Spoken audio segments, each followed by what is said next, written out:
Assalamualaikum warahmatullahi wabarakatuh. Hai semuanya, selamat pagi. Hari ini hari Minggu, jadi sekalian kita akan review soal penalaran analitis. Buat teman-teman yang mau tes LPDP maupun UTBK, siapa tahu ini bisa bermanfaat buat kalian. Yuk, kita mulai dan jangan lupa mengucapkan basmalah terlebih dahulu. Bismillahirrahmanirrahim. Yuk, kita mulai. Oh ya, saya lupa. Kalau kalian pengen lihat video-video yang lain dari saya, jangan lupa cek YouTube dengan nama Disa Divi. Di sana ada banyak video tentang soal-soal, terutama soal fisika maupun soal-soal LPDP, dan yang pastinya beberapa aplikasi untuk pembelajaran, seperti Padlet, Quizzes, dan Google atau Gmail yang bisa kalian manfaatkan untuk mengajar di kelas. Yuk kita mulai ke soal berikutnya. Oke semuanya, are you ready? Mulai. Soal yang pertama, dalam pemilihan ketua kelas, perolehan suara terbanyak akan menjadi ketua kelas. Perolehan suara Adi kurang dari Cici dan tidak lebih dari Emma. Perolehan suara Bintang sama dengan Adi dan tidak lebih dari Emma. Perolehan suara Denny tidak lebih dari Bintang dan kurang dari Cici. Siapakah yang terpilih sebagai ketua kelas? Pilihannya ada Adi, Cici, Emma, Denny, ataukah Bintang? Yuk, kita mulai penjabarannya. Nah, biasanya saya tuh selalu pakai penengah kayak gini, biar bisa lebih kelihatan. Saya buat garis dulu. Karena di sini berkaitan dengan suara terbanyak dan sedikit, di sini saya tulis banyak, berarti suaranya banyak. Yang bawah yang sedikit. Dikit.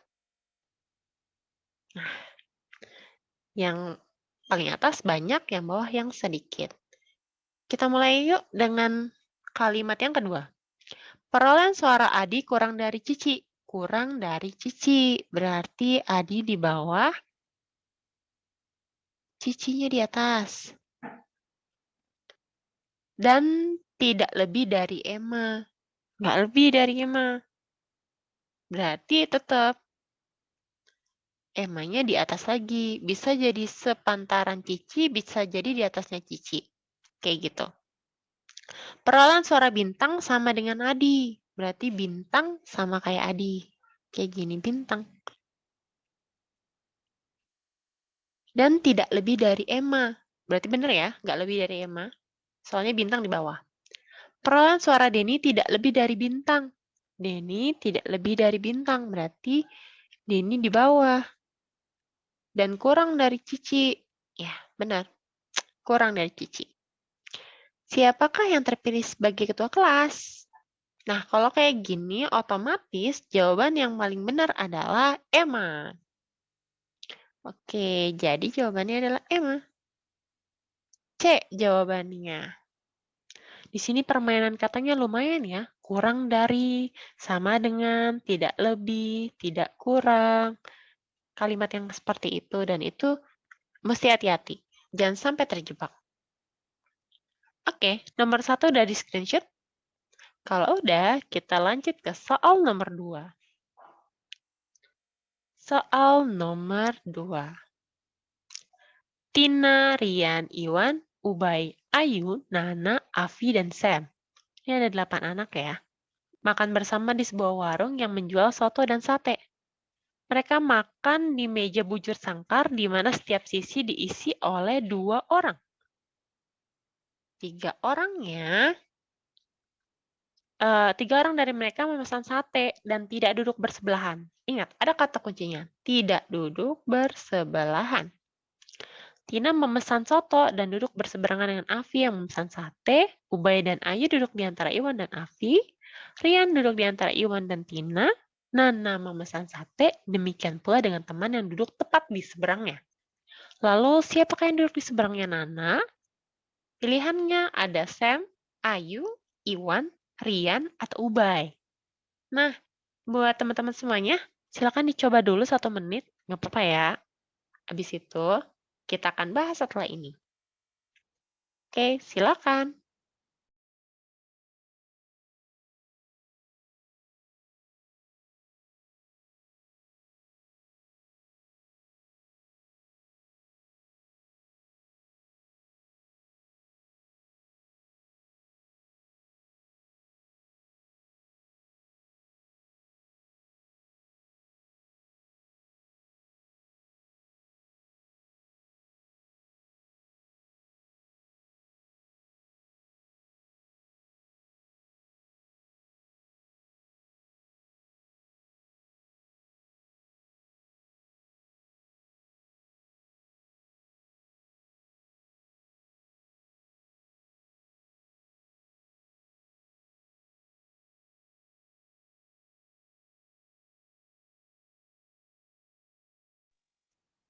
Oke, udah siap buat dibahas? Kalau udah, yuk kita mulai bahas. Nah, di sini karena adanya cuman jual soto dan sate, berarti udah pasti ya antara soto atau sate. Nah, kalimat yang pertama yang akan kita bahas adalah mereka makan di meja bujur sangkar. Setiap sisi diisi oleh 2 orang ya. Udah ya, saya udah buat tempat duduk dua-dua tiap sisi. 3 orangnya pasti mesen sate dan tidak duduk bersebelahan, udah pasti. Yang selanjutnya adalah Tina memesan soto, duduk berseberangan dengan Afi yang memesan sate. Oke, Tina mesan soto. Taruhnya sih bebas, tapi saya lebih suka ditaruh di sini nih. Ini Tina mesannya soto. Soto. Terus berseberangan itu udah pasti di sini nih, berseberangan. Nih, seberang. Dengan Afi.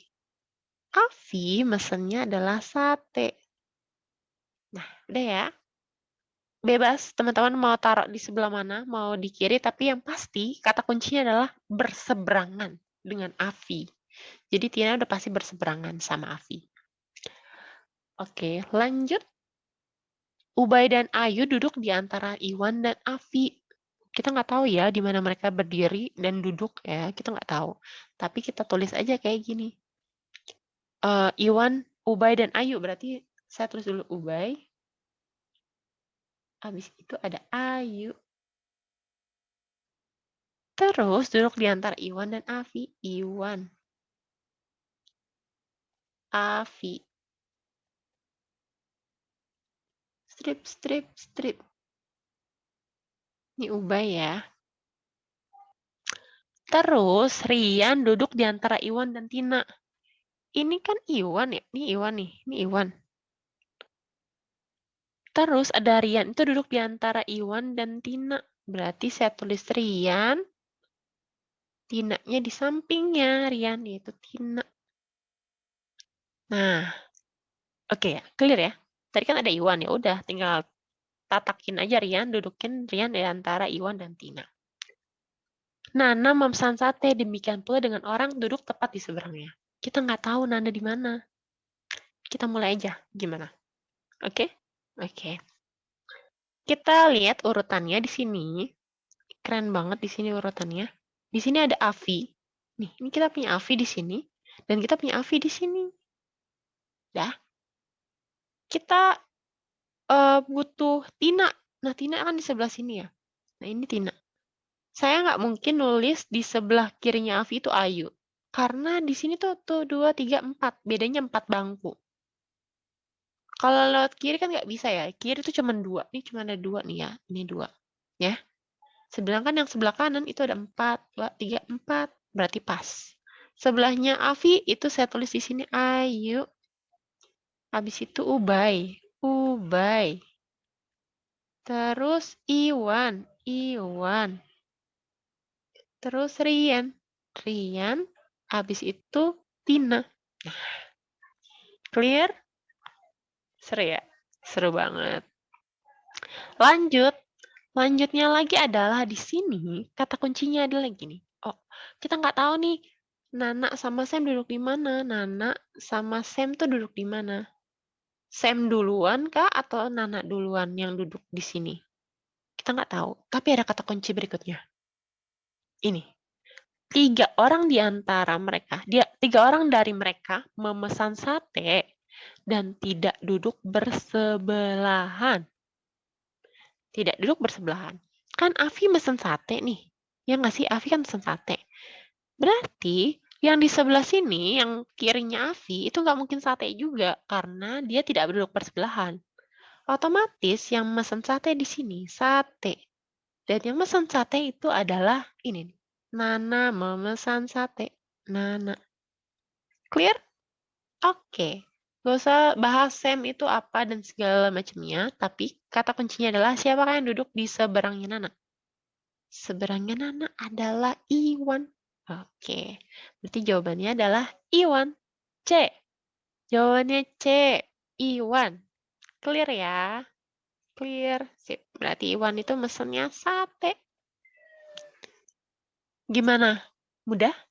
Aman ya, aman. Kalau misalnya masih belum aman, diulang aja videonya. 2 kali, 3 kali nggak apa-apa. Yang penting paham. Ini tuh soal ini akan sering banget ya keluar untuk bangku-bangku yang duduk-duduk itu tuh. Entah bentuknya bulat, atau elips, atau kotak, atau persegi panjang. Nah itu nanti sering banget keluar. Jadi dipelajarin baik-baik. Gimana? Lanjut? Oke, kita lanjut. Saya hapus dulu. Saya save. Yang mau screenshot, silakan di screenshot. Kalau udah, saya clear. Kalau udah, kita soal yang ketiga.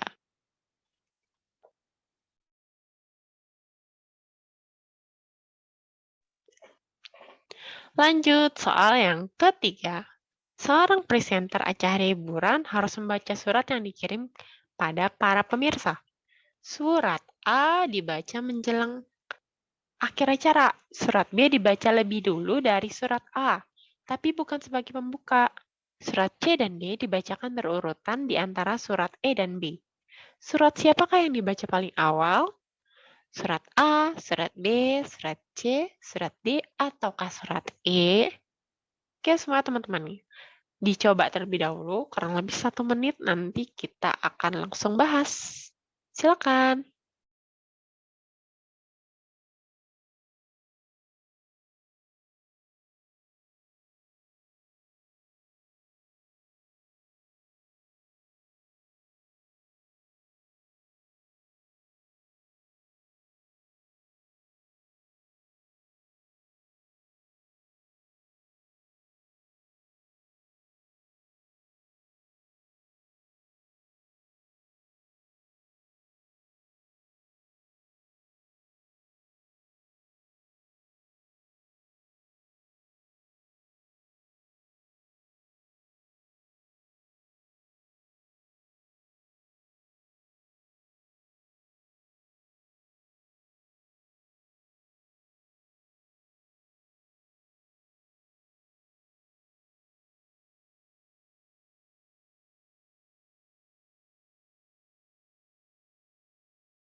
Oke semuanya, kita mulai bahas yuk.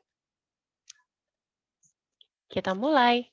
Ini karena di sini ada kata duluan dan akhir, maka seperti biasa saya akan buat awal, akhir. Kita mulai. Awal, akhir ya. Kalimat yang pertama. Surat A dibaca menjelang akhir acara. Menjelang akhir acara. Menjelang akhir berarti ini. Saya tulis A di sini.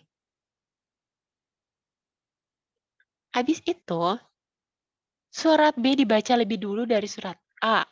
Tapi bukan sebagai pembuka. Jadi, saya nggak mungkin naruh B di sini karena dia bilang bukan sebagai pembuka. Berarti saya terus taruh aja di sini, B. Terus, surat C dan D dibacakan berurutan di antara E dan B. E dan B. Ini ada B. terus ada E, tapi ada C dan D berurutan. Surat siapakah yang dibaca paling awal? Oh, udah kelihatan nggak sih? Iya, udah kelihatan. Yaitu jawabannya adalah E. Surat E yang benar. Oke, jadi surat yang dibaca paling awal adalah surat E. Gimana? Gampang ya? Semoga ini gampang. Oke, lanjut. Jangan lupa di-screenshot dulu. Kalau udah, kita langsung aja ke soal berikutnya. Nah, ini soal yang berikutnya. 5 orang mahasiswa, Vina, Yeni, Puput, Rini, dan Mira telah selesai menempuh ujian akhir semester. Nilai yang diperoleh Mira lebih tinggi daripada Puput. Rini mendapat nilai tertinggi. Nilai Yeni lebih tinggi daripada Mira. Vina mendapat nilai lebih rendah dibanding Mira, tapi lebih tinggi dibanding Puput. Bagaimanakah urutan kelima mahasiswa ini bila diurutkan mulai dari nilai yang paling rendah? Nah, oke, Smart. Silakan teman-teman untuk coba terlebih dahulu selama 1 menit. Kurang lebih 1 menit ya. Silakan dimulai.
Oke, sudah?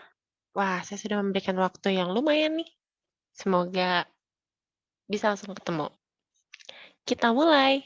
Karena ini ada kategori nilai lebih tinggi dan lebih rendah, maka saya buat seperti biasa. Tinggi, rendah. Oh ya, by the way, kalau kalian perhatikan baik-baik, ini tuh namanya tuh udah per huruf gitu kan.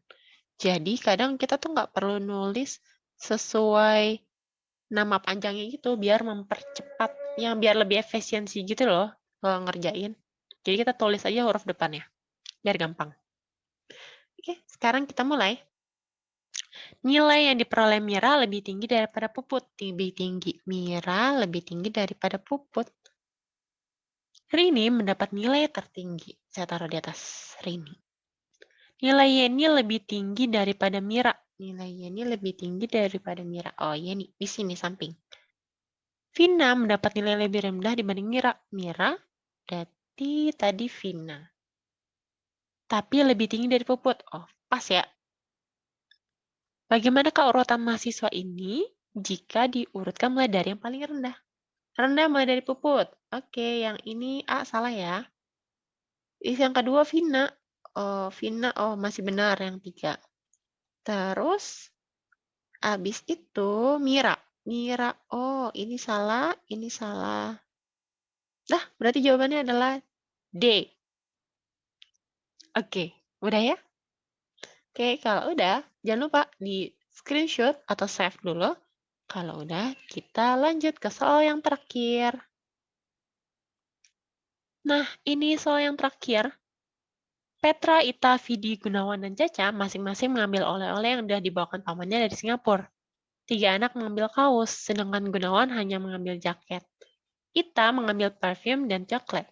Selain Gunawan, yang tidak mengambil parfum adalah Vidi dan Petra. Hanya Ita dan Caca mengambil parfum. Siapakah yang mengambil parfum dan coklat? Ita, Vidi, Caca, Petra, atau Gunawan? Nah, ayo teman-teman silakan dicoba dulu. Kurang lebih 1 menit. Kurang lah ya. Silakan.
Oke, kita mulai. Yuk, untuk soal yang terakhir, kalian menemukan sebuah trik-trik tertentu nggak sih? Ya, mungkin yang udah tahu pasti langsung, ya, kan di soal udah ada. Ya, kita cek dulu ya. Di sini, kan dia dapat oleh-oleh ini dari Singapura. 3 anak ngambil kaos. Tiga-tiganya dapat kaos nih. Kan ada 5 anak ya.